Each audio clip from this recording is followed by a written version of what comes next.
in the annals of music, media, and technology, certain innovations reshape everything. They change how we listen, how we create, and even how we connect. The microphone, one of the most foundational tools in sound recording, has seen many forms, but none has had quite the ubiquitous impact as the electret condenser microphone. What most people don't know is that this revolutionary device was co-invented by an African-American scientist, Dr. James Edward West, whose work transformed how we capture and transmit sound. His story is one of brilliance, resilience, and unrelenting curiosity, all rooted in a deep love of science and sound, from rural Virginia to revolutionary science. Born in 1931 in Prince Edward County, Virginia, a region steeped in racial inequality and segregation, James West's early life was shaped by both systemic obstacles and a powerful personal drive to understand the world. His family history bore the weight of slavery. His grandmother had lived as a slave, and the specter of racial discrimination loomed large over every opportunity. Despite the odds, young James was insatiably curious. He'd eagerly dismantle devices, once taking apart his grandfather's watch, which he couldn't reassemble, and another time shocking himself while fiddling with a radio. His fascination with electronics was unwavering, even though his parents initially disapproved of him pursuing a scientific career. They'd seen talented black chemists struggle for recognition and employment, and feared the same for their son. Undeterred, West forged ahead. He enrolled at Temple University studying physics. His academic path intersected with a life-changing opportunity when he spotted an internship advertisement for Bell Laboratories, a place where some of the greatest scientific minds of the 20th century collaborated on cutting-edge technology. Accident, serendipity, and discovery, and it was at Bell Labs during this formative internship that James West would embark on the project that ultimately led to the invention of the electret condenser microphone. But like many scientific breakthroughs, the journey was anything but straightforward. Initially, West was tasked with investigating a problem in a type of headphone transducer known as the cell transducer. These devices, made using mylar membranes, worked well at first but quickly lost their sensitivity over time. The flaw was frustrating until it accidentally revealed an opportunity. Revisiting the design, West inadvertently left the DC bias voltage disconnected while testing the transducer. To his surprise, the device began to function again, with its original sensitivity fully restored. This mysterious behavior would later become the key to understanding how to make a stable,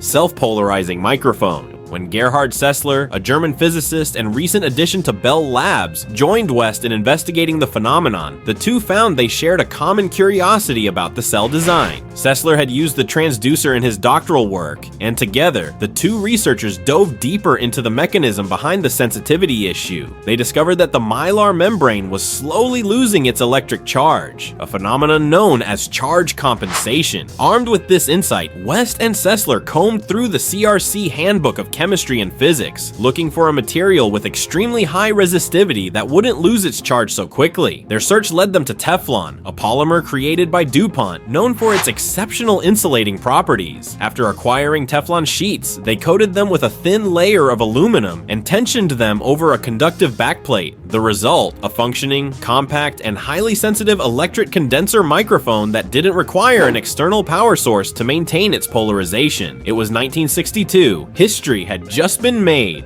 What is an electret microphone and why does it matter? To understand the magnitude of West and Sessler's achievement, you need to understand how microphones work. Traditional condenser microphones rely on a voltage supply to maintain an electrical charge between a diaphragm and a backplate. This setup allows them to respond to sound waves with precision, but it makes them bulky and power dependent. West and Sessler's electret design cleverly sidestepped this issue. An electret is a dielectric material that holds a quasi-permanent electric charge, essentially a solid-state replacement for the external power supply. The result is a microphone that's compact, reliable, and inexpensive to manufacture. Today, electret microphones are used in over 90% of all microphones produced globally. They're inside our smartphones, laptops, hearing aids, cameras, and headsets. Whether you're on a Zoom call, recording a podcast, or speaking to a virtual assistant, you're probably using technology built on West and Sessler's pioneering work.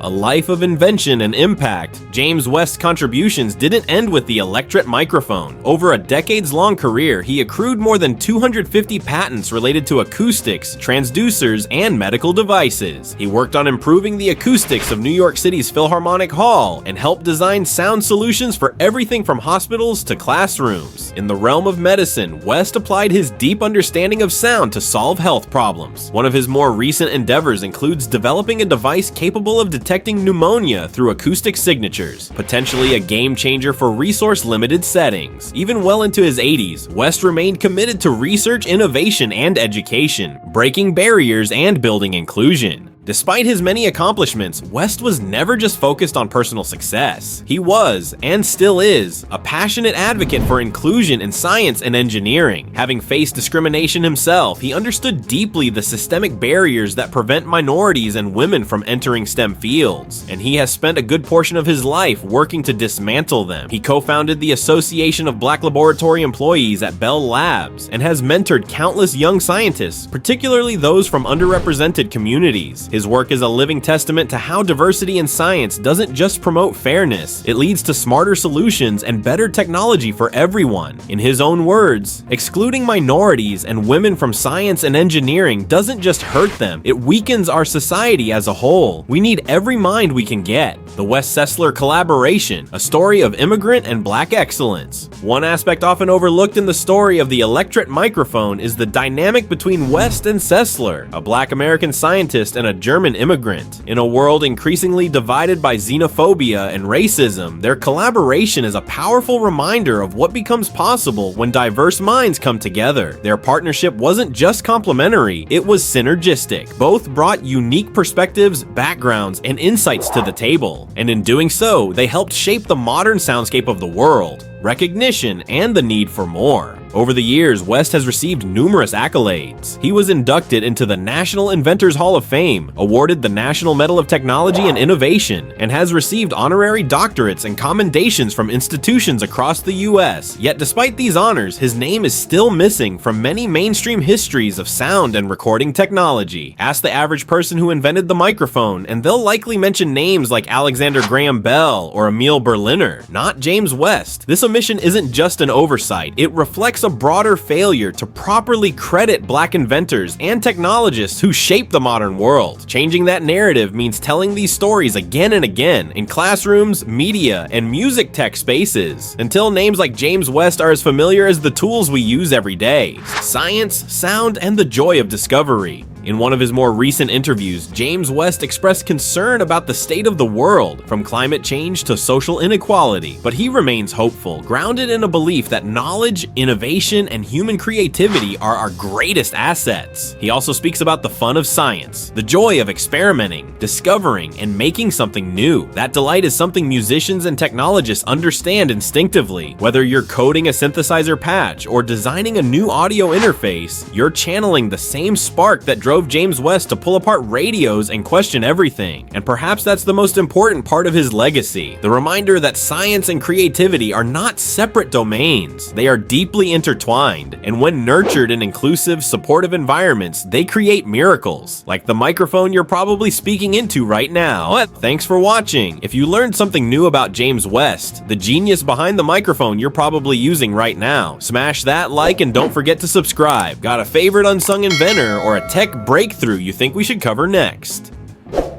Drop it in the comments. We'd love to hear from you. Until next time, stay curious, stay inspired, and keep making noise.